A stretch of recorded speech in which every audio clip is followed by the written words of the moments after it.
ensonga ey'okukwatira amateeka mu ngalo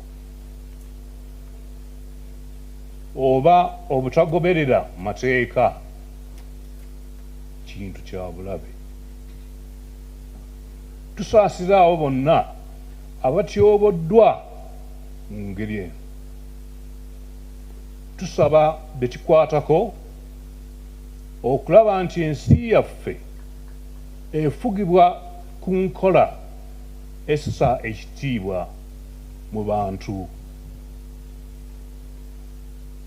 kissa ekitiibwa mu ddembe lyabwe ne mu mateeka. Eyo y'engeri yokka gye tusobola okuba n'emirembe n'obutebenkevu mu nsi yaffe.